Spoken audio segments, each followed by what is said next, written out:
This is going to be mostly a comparison of musical style in different style periods. And what a large number of people do, whether it's grouping, random unit.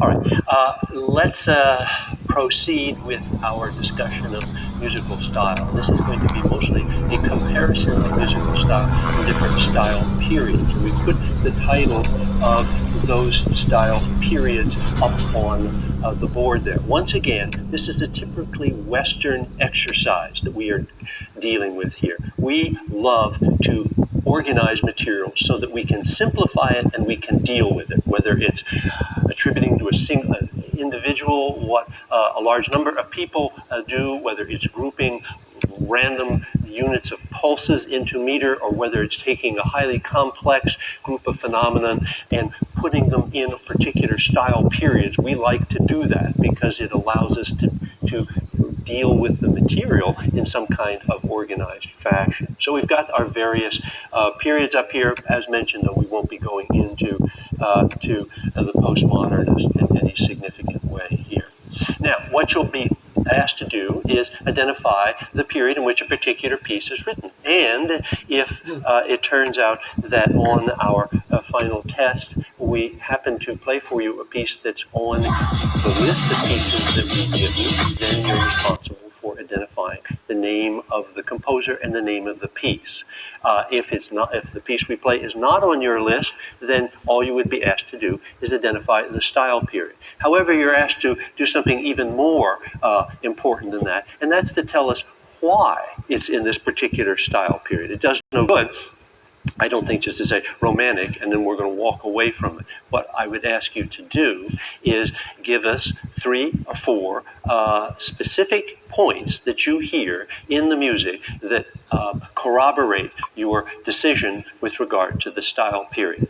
Now, you may wish to take a look at your textbook there around page 67, 68, 69, where there's an introduction to musical style and a checklist, as I call it, checklist of musical style by period. And that'll kind of get you thinking in these sorts of ways. The Baroque music, for example, tends to have rather long asymmetrical themes, but very driving sorts of rhythm. So you could learn that checklist for each of these periods. But the important thing is that when we play the music, you have got to hear in that music that particular phenomenon or characteristic that you list on your group of 3 or 4 factors that lead you to your conclusion. For example, you may recognize the piece as being of the Romantic period and say that it has lots of low brass in it. It may not have any low brass in the music we're playing at all. So that wouldn't be doing very much for us there. So we want to hear the music, and we want to take things out of the music that we're actually hearing. So maybe we'll start with a piece here. Now what we've got is a series of 6, 7, depends on how many you want this morning. A particular piece.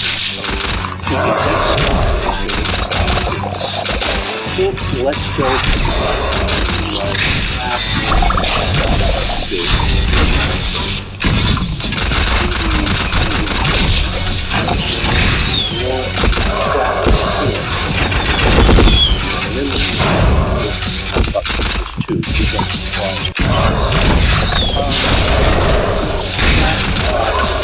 And let's go to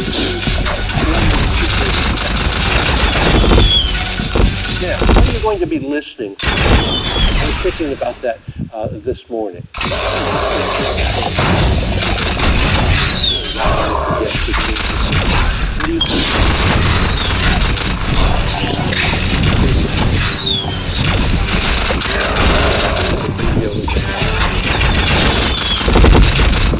FM, middle of a piece. What is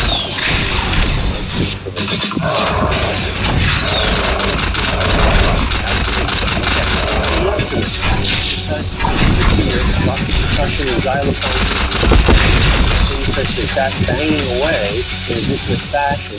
Those instruments just weren't there in the time of Mozart, for example. So it's got to be probably 19th century and on. So instruments is the single most important factor.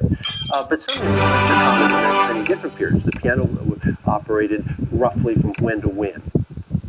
you hear a piano, what does that tell you about the time period of the music that your classical music enjoys?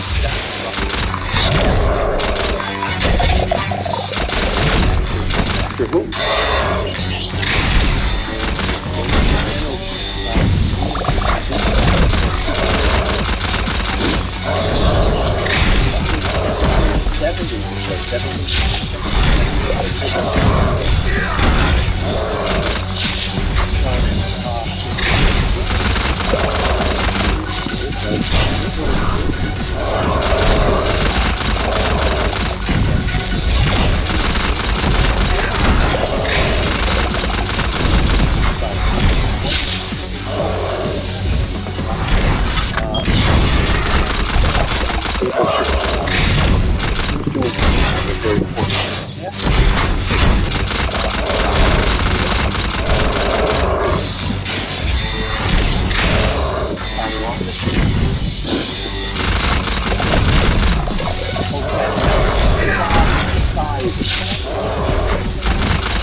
Refine it any further than that? Mahler, Strauss, that kind of thing. Mahler wrote a Symphony of 1,000, he called it. It had 1,000 performers in it. So it's late 19th, early 20th century. And then there's sort of volume.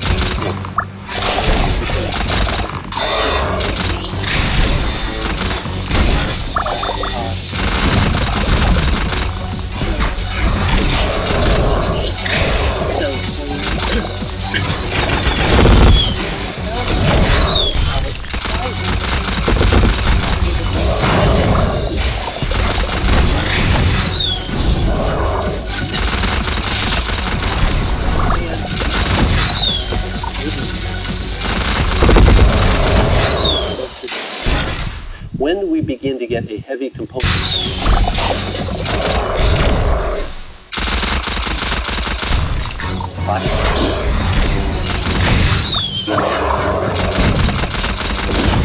Pressure?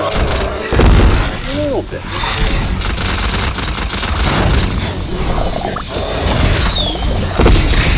And then heavy in the modern period. It actually backs down in the postmodern period, but we're not going there. Roger?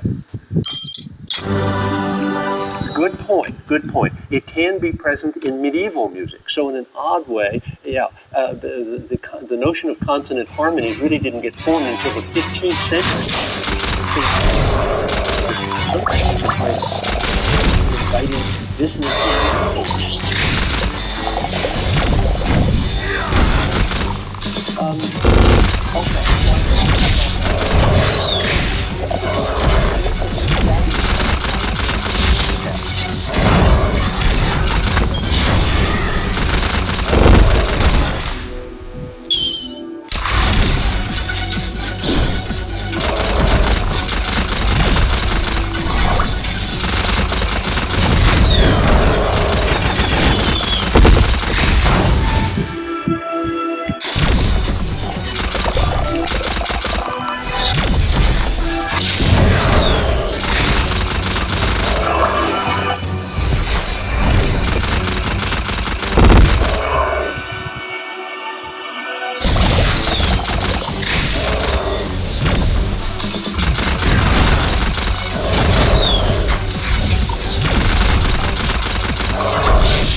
Right off the bat, some things should be ruled out. So what do we want to rule out here?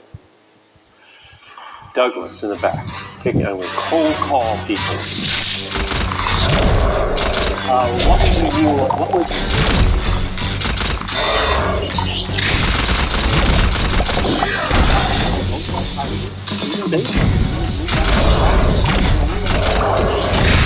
White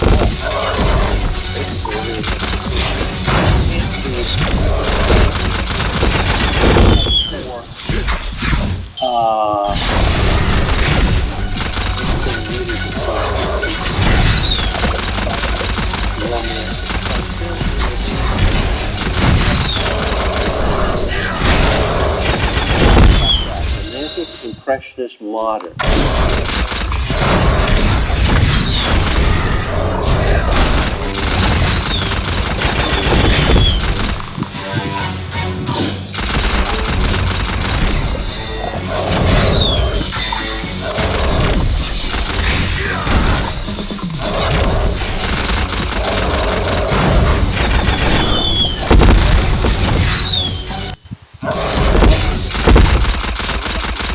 Big orchestra, little orchestra?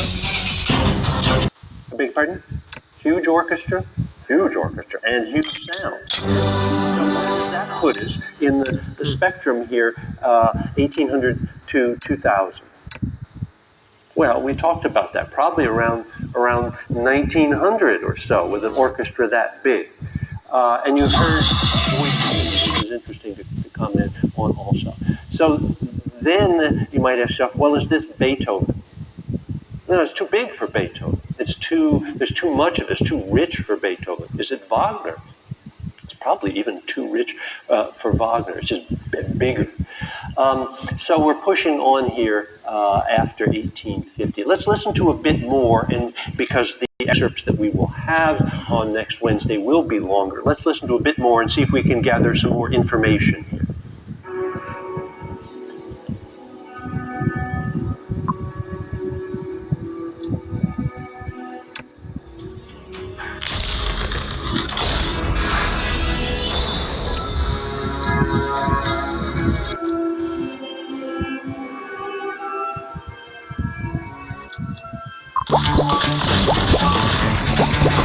Okay, just stop right there. What do we hear? Very important piece of information. Double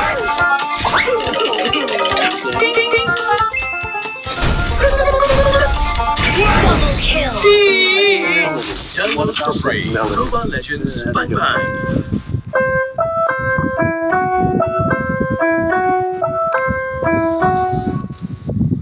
What's that? Yes, Kristen's got it out there nice and loud, please. It's an ostinato. So what does that tell us if we're trying, which one of the three these style periods does that knock out of the box?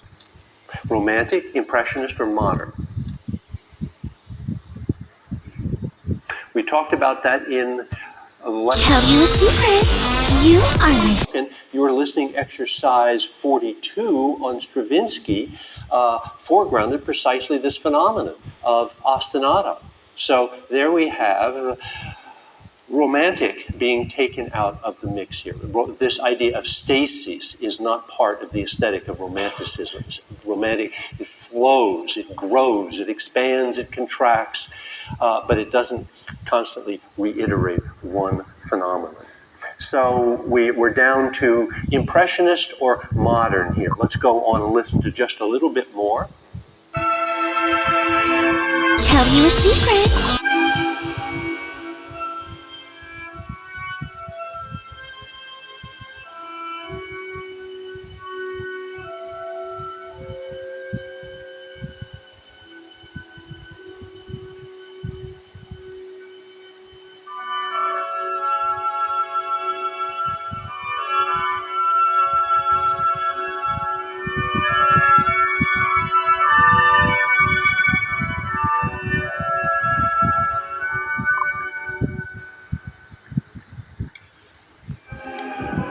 Vitamin It.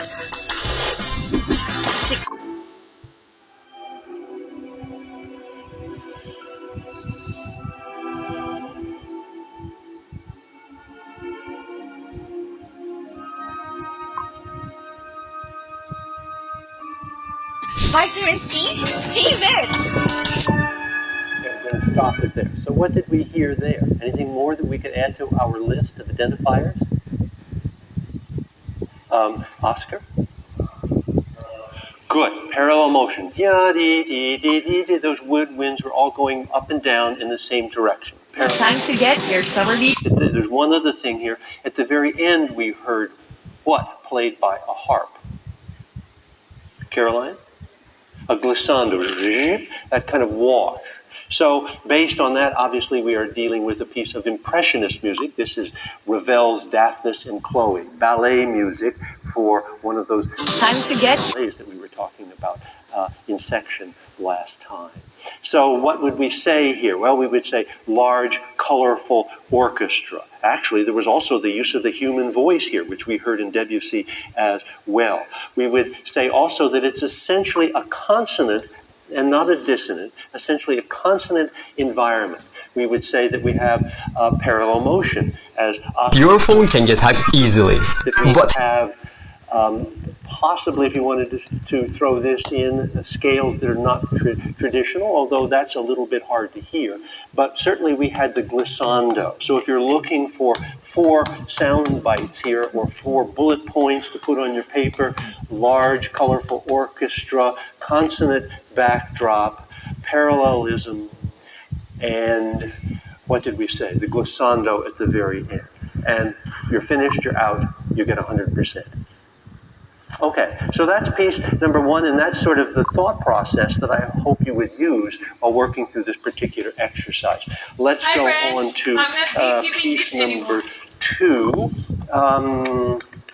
which I think, yeah, let's do my track, just track 1. Let's see what we got marketing platform that there. connects Let's go influencers to and content on creators that like particular. you and me Well, let's with brands. play track 1 and It's see a what place where we happens. can find job opportunities, apply for them, chat with potential clients, and Okay, secure play track, bookings, all in one I believe convenient it's free track platform. 5. So how does it work? Gosh. You can download the Rhymefit app from the App Store and create your profile for free.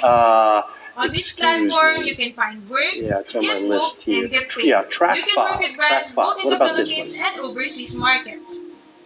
The Rhymefit app is so convenient for securing campaigns. So join me on the Did we Rhymefit switch and on to unlock the next endless CD? possibilities. Okay, we're going to go to the next CD now for another piece. Sorry, my fault.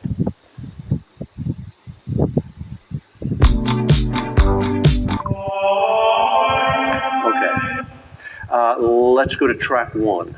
Oh, but no, let's play track 5. What was that? Play what you just played. Track 5.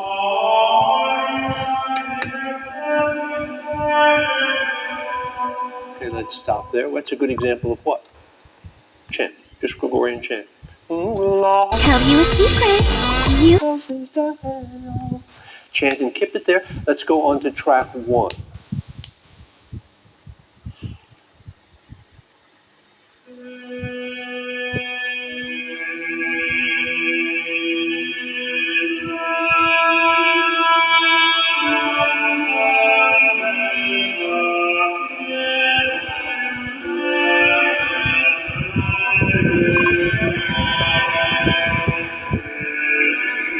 A day in the life of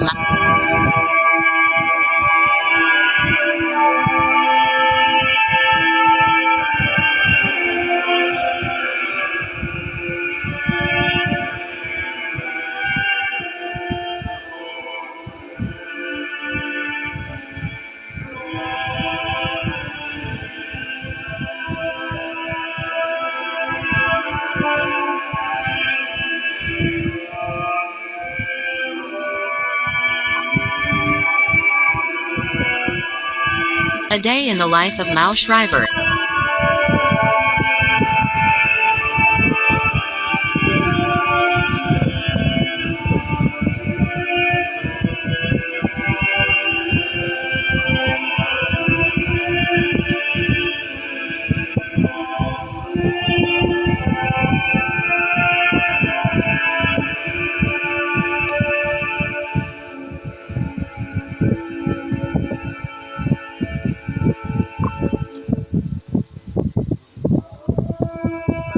Good game! Snack muna! sarap!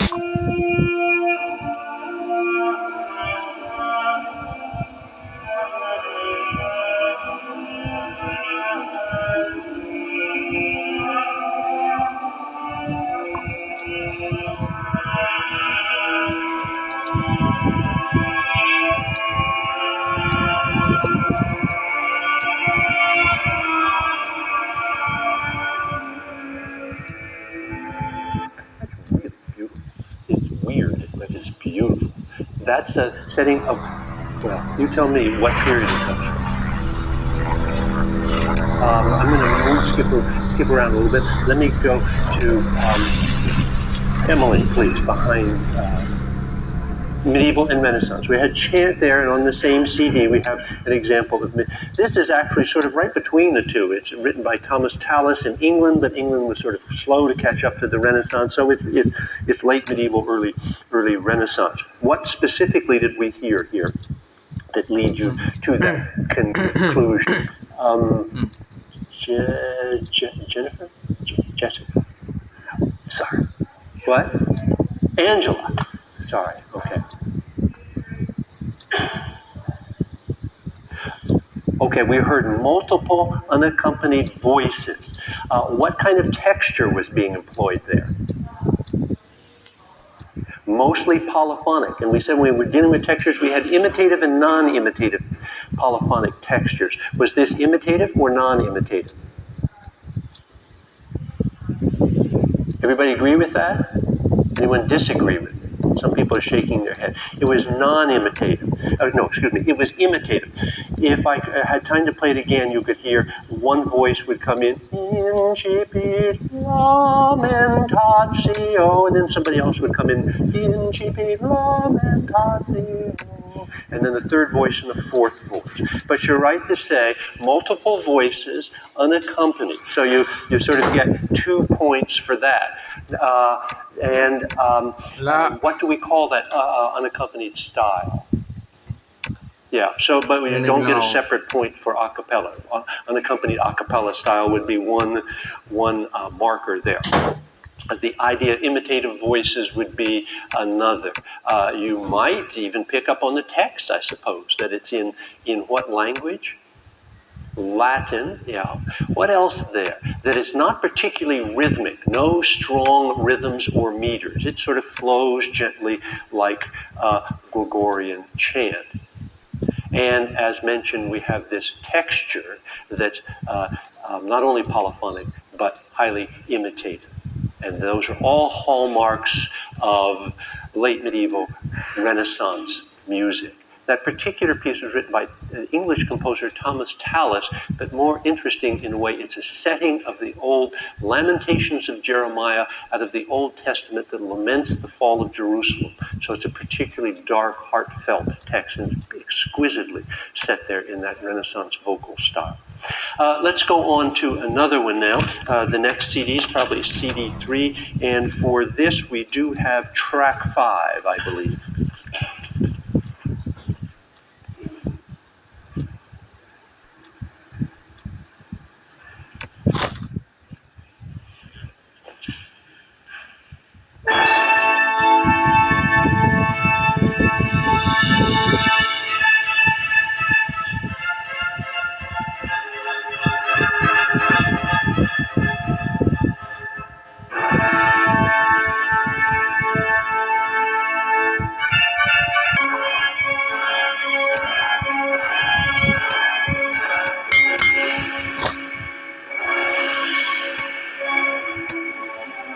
Sometimes you can figure this out in about 3 seconds. It doesn't take much more than that. So with just that, and we'll be playing a lot more than 3 seconds, many minutes depending upon the particular piece, probably more than once. So what did you hear there? And we may go back and hear just that much. What did you hear there? Let's talk about what you heard, and then we'll conclude about the period in question. So someone get us started. Nicole.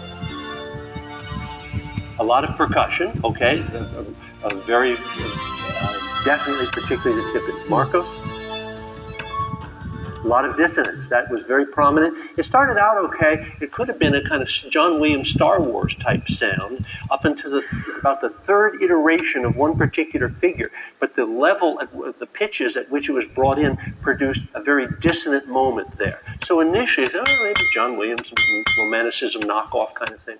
But when that dissonant enters, then that takes you into a slightly different realm. Daniel? Okay, a lot of brass, and even if they were lots of ostinato right at the beginning.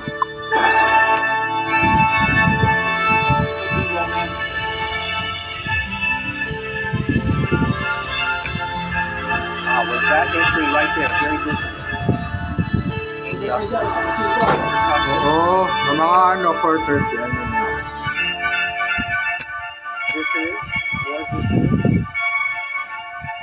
Brasses as percussion instruments. More percussion pounding dissonance.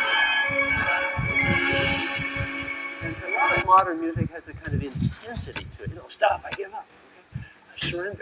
It's got that element to it. There's an intensity to it here. So that could be even a fifth component in our thinking.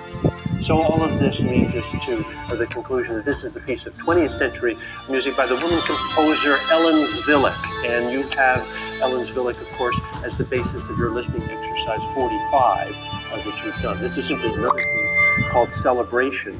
It's so far pretty intense Celebration by Ellen Zwilich, written in 1984. So it's a fairly recent piece of music in the modernist style, not postmodernist, but modernist.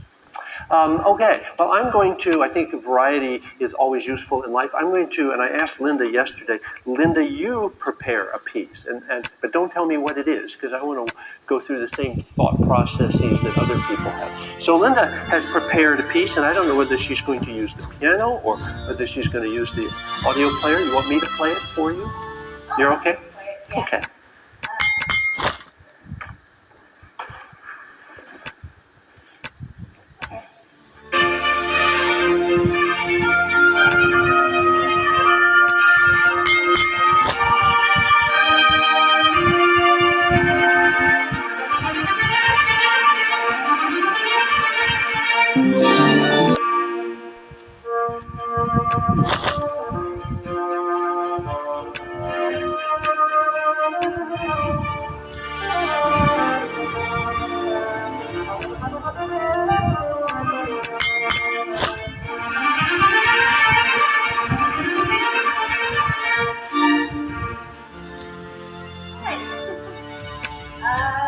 What are you hearing? Who has any thoughts?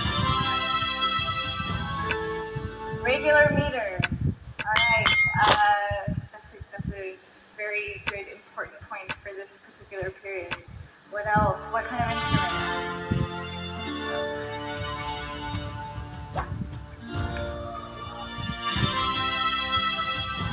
Strings in the foreground. So this means we have probably an orchestra of what? Well, okay, before we get there. Okay, strings in the foreground of this particular ensemble. Could anybody tell what the solo instrument was? All right, soon. So we've had regular meter, strings in the foreground, a solo instrument. What might you say about the relationship between the solo instrument and the bigger ensemble? I guess that's maybe pretty obvious, but...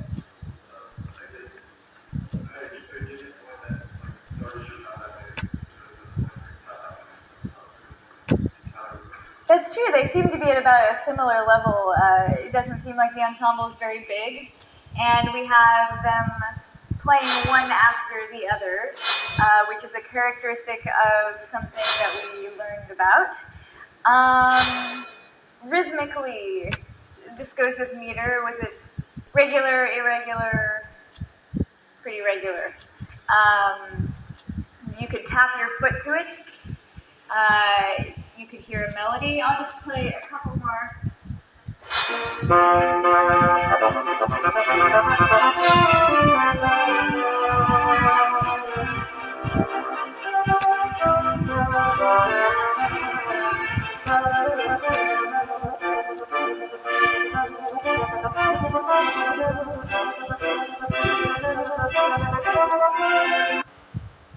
So, solo instrument is playing something kind of simple or something kind of virtuosic and impressive.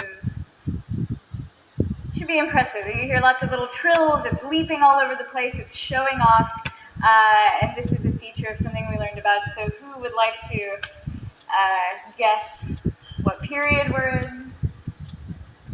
Michael. Close, yeah. I mean, I guess I can see why you might say romantic?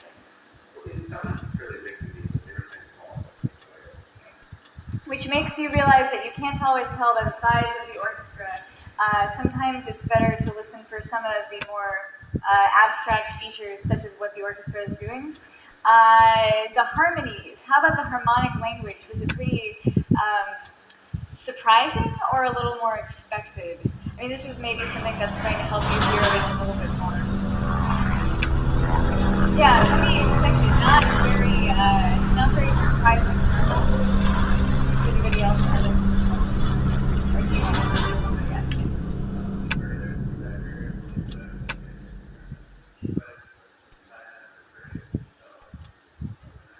Little bow tied on a sequential phrase. What does that suggest to you?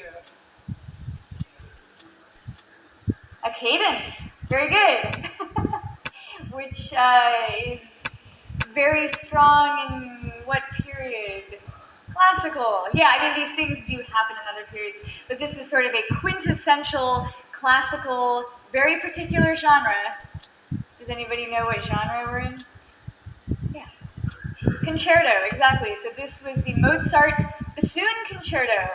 Who knew that Mozart wrote a bassoon concerto? It's one of the bassoonist's biggest pieces in the repertoire, and he thought the bassoon was a sort of amusing instrument, so that's why there are lots of leaps, and it sounds a bit like a clown. Anyway, so that's a concerto example for you, which is not a piano. Yeah.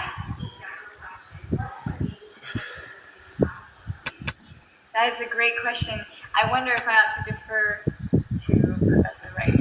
Well, let's work through this together. One we've been all over this morning, and that is the size of the orchestra. And we talked when we had the lecture on 19th century music, how all of these instruments come in. So the orchestra has many more and many varied instruments, ranging from top piccolo down to middle English horn, down to bottom contrabass, bassoon, tuba, and things like that. So it's the orchestra, particularly low brasses and that kind of sound, that typifies the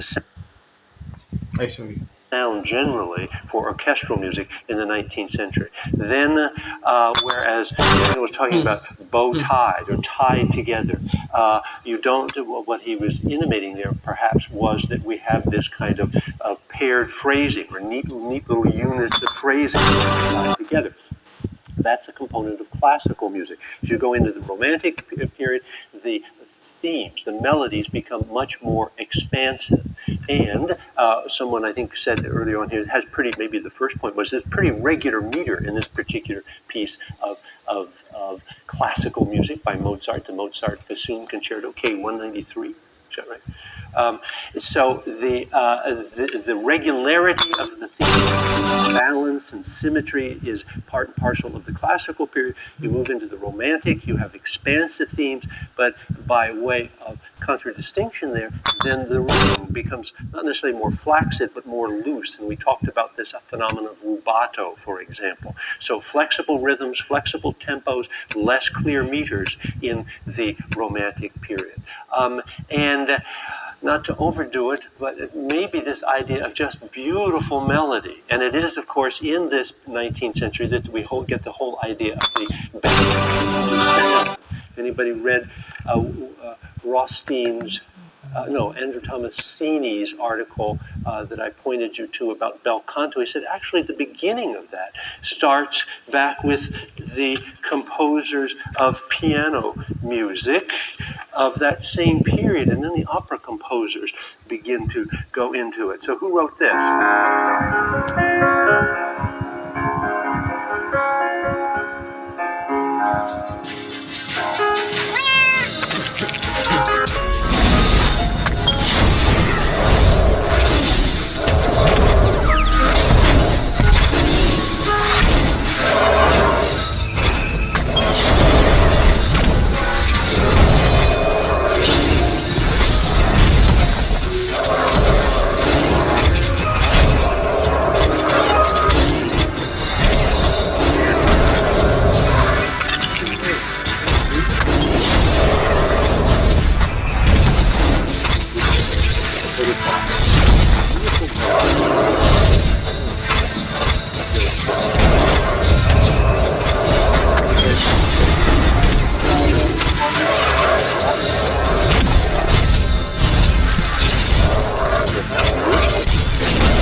Bibis na ako, Joe. Wait muna. The fudge. Hindi matalo tong putos na tong ano na to. You can tell me from now.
Bear! Alberti bass and Alberti Bear! bass only in what period of music? No, Bear, no!